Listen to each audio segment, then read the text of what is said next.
John Wycliffe, defensor de la Biblia. En el condado inglés de Leicestershire, por el pueblecito de Lutterworth, pasa el río Swift, mientras fluye tranquilamente a través de campos y praderas. Finalmente, esta corriente se junta al río Avon, cerca de Rugby, en Warwickshire. Hoy es difícil asociar esta escena tranquila con algunos acontecimientos que ocurrieron hace 600 años. Un suceso en particular es tan raro que hasta el día de hoy sigue asombrando a personas que tienen un sentido de justicia. Tal vez nosotros demos por sentada la libertad que tenemos para leer la Biblia, pero las condiciones eran muy diferentes en los días de John Wycliffe. El considerar algunos de los sucesos que culminaron en la horrible acción que se relaciona con el río Swift pudiera contribuir a que apreciáramos mejor la libertad de la cual disfrutamos respecto a estudiar las Sagradas Escrituras. Durante la Edad Media, el sistema feudal dominaba en Inglaterra. La gente, bajo el control de dueños feudales, vivía muy aisladamente en las aldeas y aún en los pueblos. El dueño del feudo exigía que la gente le rindiera gran parte de su labor, en cambio por la libertad muy limitada de cultivar sus propios pequeños terrenos. Las humildes chozas de los campesinos estaban en contraste con las enormes casas de piedra y los castillos de los acaudalados terratenientes. Debido a que no tenían instrucción académica, los campesinos vivían en gran ignorancia y estaban llenos de temor y de superstición, una situación a la cual contribuyeron en gran medida las frecuentes pestes y el hambre, lo que culminó en la peste negra de 1349. La influencia de la iglesia y el monasterio también era muy opresora, puesto que tenían pocas oportunidades para instruirse. Los curas párrocos solían ser tan ignorantes como los campesinos. En cambio, los frailes y monjes controlaban la vida espiritual de la gente. Estos circulaban entre la gente para predicar en cuanto a los 7 pecados capitales y exigir limosnas y donaciones con el fin de enriquecer su monasterio, el cual estaba exento del pago de impuestos porque se consideraba como pertenencia del Papa. El sistema de indulgencias y la venta de dispensaciones y de reliquias fomentaban la tolerancia de delitos y de la vida relajada, y como resultado estos aumentaban. Muchas personas se cansaron de su condición de servidumbre. Con el tiempo, en vez de exigir labor, algunos patronos pidieron que los siervos les pagaran un alquiler, un arreglo que resultó en mayor libertad para los campesinos. A medida que la independencia del campesino fue creciendo, este tuvo más oportunidades de pensar y de tomar parte en otros aspectos de la vida social. Solamente hacía falta una voz que expresara con autoridad los sentimientos del campesino. Tal voz se halló en la persona de John Wycliffe. Wycliffe da a conocer su posición. John Wycliffe nació entre los años 1328 y 1330 y fue enviado a la Universidad de Oxford, donde para el año 1361 ascendió al puesto de maestro del colegio de Balliol y años más tarde al puesto de doctor en teología. Su conocimiento de la ley inglesa y de la ley canónica no fue sencillamente el resultado de su interés en la materia, sino de un deseo profundamente arraigado de ver que se defendieran y se mantuvieran las libertades. Desde el tiempo del rey Juan, se había pagado un tributo al Papa en reconocimiento de su supremacía sobre Inglaterra. En 1365 se recibió del Papa Urbano V una demanda del pago de este dinero y de deudas que se habían acumulado durante un periodo de más de 30 años. El año siguiente, el Parlamento hizo las siguientes decisiones: que el rey Juan había ido más allá de lo que sus derechos le permitían, que se presentaría resistencia al tributo feudal y que si fuera necesario se presentaría oposición al Papa en defensa del país. En vista del espíritu resuelto que se manifestó en esta declaración, el Papa canceló su demanda, pero esto no dejó de provocar alguna controversia entre sus partidarios, los miembros de las órdenes monásticas de Inglaterra. A manera de respuesta, Wycliffe escribió un tratado en el cual defendió desde el punto de vista legal la posición que había tomado el Parlamento. Para presentar su argumento utilizó las palabras de varios lores del concilio. Un lord arguyó de este modo: es el deber del Papa ser seguidor prominente de Cristo, pero Cristo rehusó tener dominio mundial. El Papa, por lo tanto, está bajo la obligación de hacer la misma renuncia. Por consiguiente, dado que del Papa tenemos que esperar que él cumpla con su sagrado deber, es lógico que recae sobre nosotros la responsabilidad de resistir su presente demanda. John Wycliffe and his English precursors. John Wycliffe y sus precursores ingleses. El tributo no era el único dinero que el Papa se esforzaba por tener de Inglaterra. De vez en cuando, un nuncio papal y sus servidores viajaban por el país y hacían colectas para llevar después el dinero a Roma. Con motivo de una de estas visitas en 1372, Wycliffe escribió un tratado jurídico en el cual atacó esta práctica. De esta manera, él también puso en tela de juicio el principio según el cual se sostenía que todo lo que el Papa decidía hacer era correcto. Además, Wycliffe se estableció como un extremadamente hábil defensor del derrotero que había emprendido el Parlamento.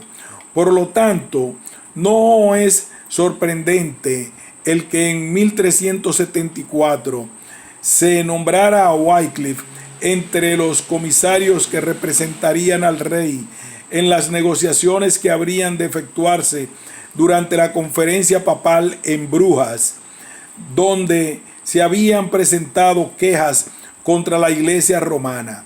En el mismo año, Wycliffe fue nombrado a la rectoría de Luther Ward, posiblemente debido a los servicios que había rendido al rey.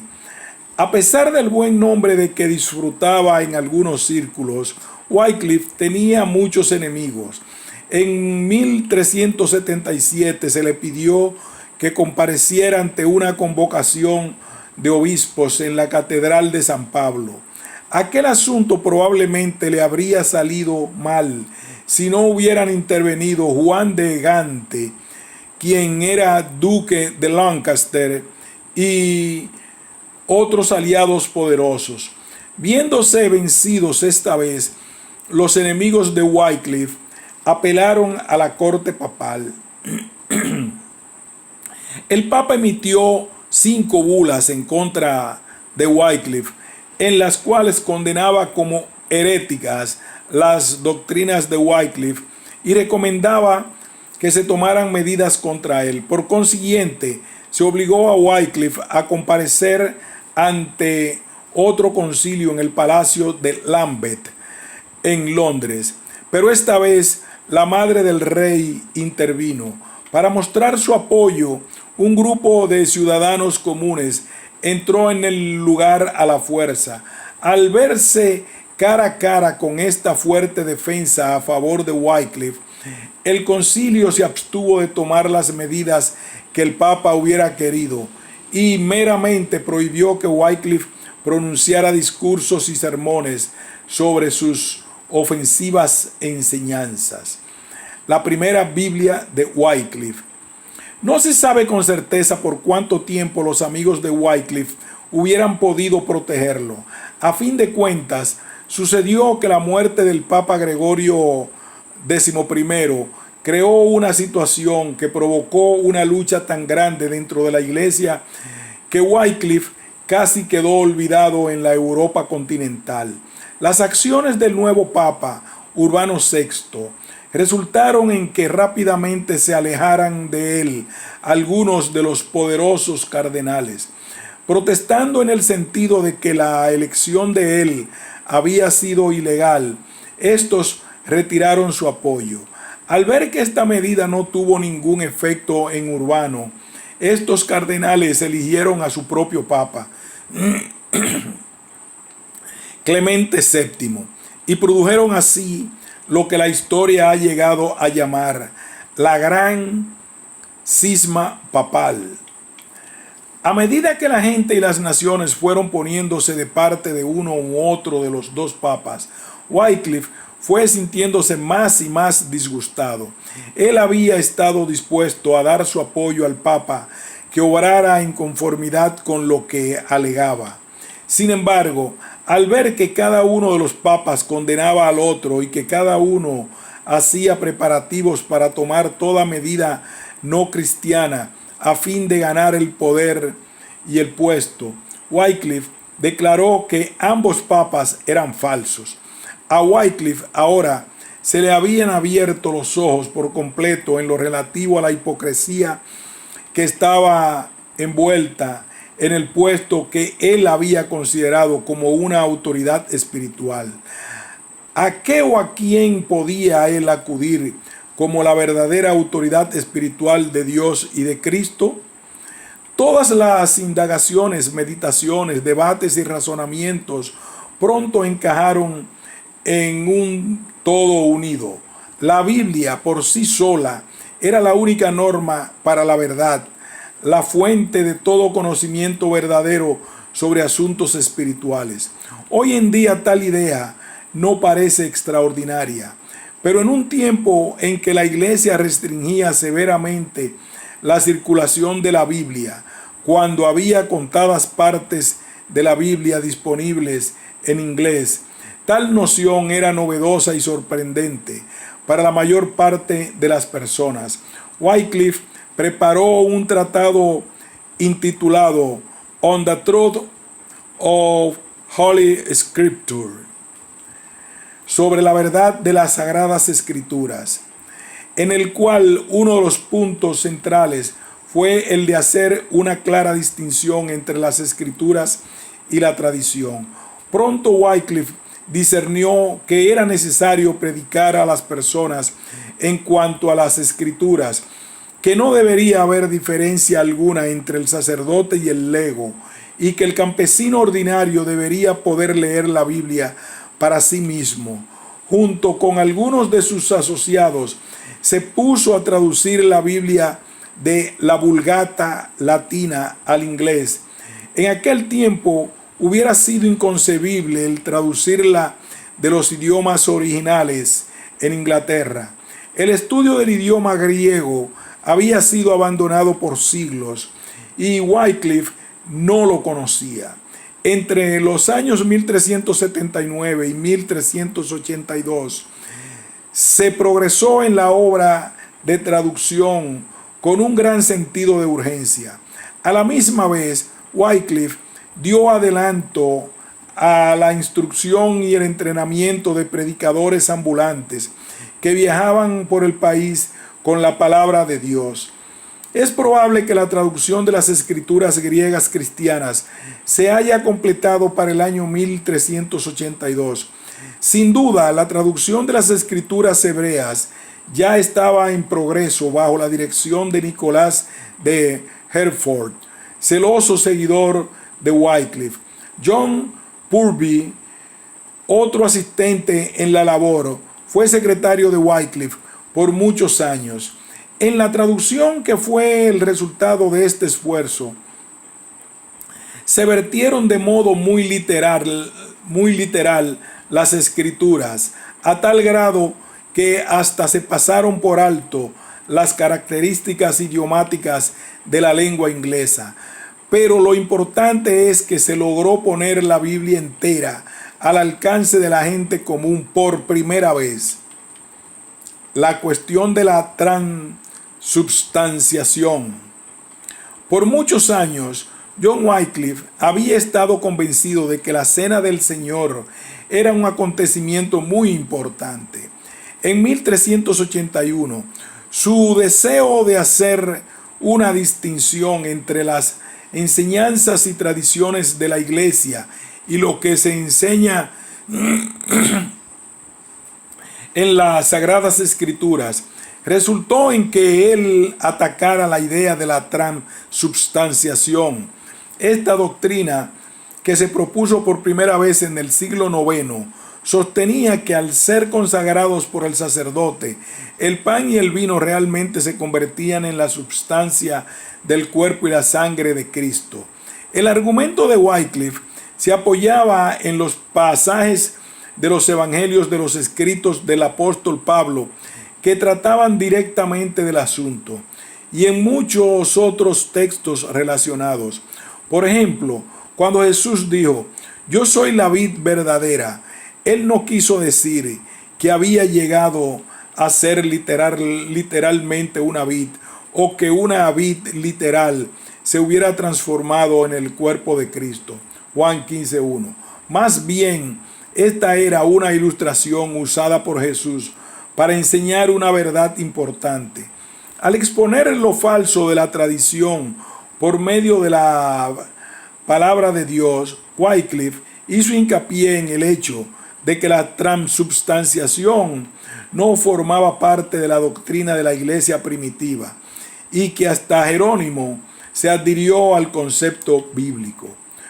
De todas las ideas que Wycliffe propuso por escrito y en su predicación, esta fue probablemente la más difícil de tolerar desde el punto de vista de la iglesia. La doctrina de la misa era el medio principal de la iglesia para mantener a la gente sujeta a su autoridad. Hasta el aliado más poderoso de Wycliffe, Juan de Gante, fue a Oxford con el fin de imponerle silencio sobre este asunto, pero no pudo. La revuelta de los campesinos en 1381 hizo que surgiera más oposición en contra de Wycliffe. Miles de rebeldes bajo la dirección de Wat Tyler y otros líderes marcharon contra Londres. Antes de ser derrotados, iniciaron incendios, mataron a otras personas y finalmente ejecutaron al arzobispo de Canterbury. En parte se culpó a Wycliffe por esta rebelión, pues se alegó que sus enseñanzas habían incitado a la gente a poner en tela de juicio la autoridad de sus superiores. Aunque esta alegación no tenía fundamento, el acontecimiento resultó en que un nuevo arzobispo, William Courtenay, subiera al poder. Mientras era obispo de Londres, ya había obrado en contra de Wycliffe. En 1382, como arzobispo, Courtenay convocó un concilio que condenó como heréticas y erróneas las doctrinas de Wycliffe. Wycliffe fue despedido de la Universidad de Oxford y se emitió un decreto en el cual se estableció el castigo de excomunión para cualquiera que predicara las doctrinas bajo condenación o que siquiera escuchara a alguien que las predicara. Sus últimos años.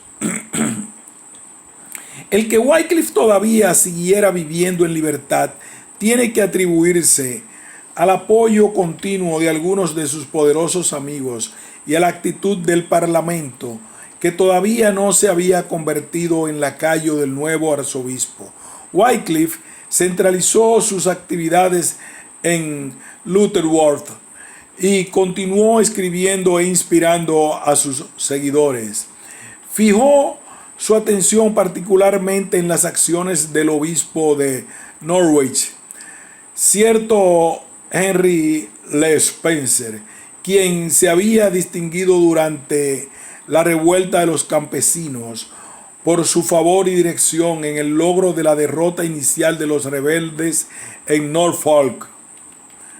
Este obispo, orgulloso de su reputación recién ganada, decidió participar en el cisma papal. En 1383 obtuvo de Urbano VI una bula que le autorizaba a organizar una cruzada en contra de Clemente VII. Rápidamente reunió un ejército por medio de prometer absolución y dar cartas de indulgencias a los que sirvieran bajo su mando. Wycliffe ya se había expresado claramente sobre el cisma y su próximo paso fue escribir un tratado intitulado Against the War of the Clergy, contra la guerra del clero. Comparó el cisma a dos perros que estuvieran peleando por un hueso. Sostuvo que toda la disputa era contraria al Espíritu de Cristo, pues tenía que ver con ganar poderío y una alta posición en el mundo. Dijo Wycliffe que el prometer a alguien el perdón de pecados por participar en tal guerra tenía base en una mentira. Más bien, estos morirían como incrédulos si caían en un combate de que de ningún modo era cristiano.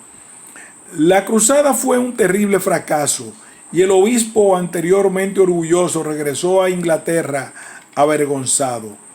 Antes, en 1382, Wycliffe había sufrido un ataque apoplético que lo había dejado parcialmente incapacitado.